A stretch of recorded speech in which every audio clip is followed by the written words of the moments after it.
28th, let's do some potpourri. Love doing it. I look at my favorite papers, or some of them, or different magazines that we really love, and just go through some of the issues and give you my take and what we may be missing or what may be there. Today, starting at the Post, Trump administration sought to block Yates from testifying to Congress on Russia. She was an assistant U.S. attorney and wanted to testify about what happened with the Russian uh, um, uh, involvement in the election. Look, we've been very clear on where we stand. The Russians were definitely involved, but Hillary Clinton lost because she lost. She did a horrible job. Her campaign people around her were horrible. The Russians didn't vote. People voted. They didn't go into the right states, and they did it wrongly. Now, the Russians are horrible. We've made it clear. Putin's a thug. Look what just happened the other day. He's taken Navalny, I believe his name is, the last name of the guy who's wants to run against him for president, puts him in jail for 15 days and charges him with all this stuff. And then his spokesman comes out and says, all these people, we believe in them having the right to say what they want to say, but we're just going to arrest them if we don't like what they say. I love that.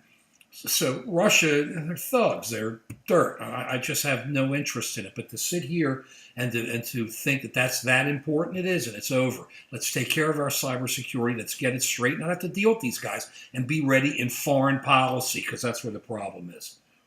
Nunes's secret White House visit on Trump surveillance files triggers calls for recusal. We made it clear where we stand with Devin Nunes, who's the head of the House Intelligence Committee, and no business running to the president with some information he found. This stuff used to be bipartisan by both parties. This has been horrible. The Democrats keep playing their conspiracy theories, and Nunes plays right into it and gives them full reason to believe these conspiracy theories. How horrible is this? It's just horrible, and nobody can find out the truth. But we all know what the truth is. The Russians were involved. We got to deal with them and make sure they don't get involved again. And remember, the Chinese and North Koreans and others are involved too. It isn't just the Russians. This is important. Trump ordered to take major step to wipe out Obama's climate record. I'm not worried about President Obama's climate record, but we've got Luddites running around here. It's obvious that there's climate change. We've got to look at it and see what's going on and make sure we stay on top of it. We can't run away and say, there's nothing we can do, and it's really not us. It's just the cow's flatulence. I mean, what's going on here? We really have to look into this and be serious about climate change. It's there. We don't need more Luddites.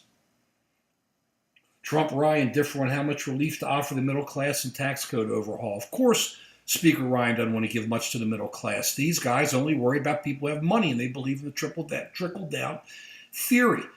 We said the other day, I think it was yesterday, giving unsolicited advice to the president, reach out to the Democrats. You want to give a bigger tax break to the middle class? Right on. That's what you should do. The rich people got plenty of money. You got to give them some incentives, but by changing the regulations, you're pumping incentives of these corporations and these people. Nobody talks about this, all the incentives that are going out by changing all these or withdrawing all these regulations. But only worry about rich people is the Republicans are just shooting themselves in the foot, and maybe they should, because there ain't going to be any feet left. And if the president was smart, he'd reach across the aisle, he'd bring in both parties and try to make things happen. He isn't doing it. You can't wait for the Democrats to come to you. You got to go to the Democrats, just like we believe that the Democrats have to come up with more ideas and go directly. But nobody wants to talk. Everybody just wants to fight.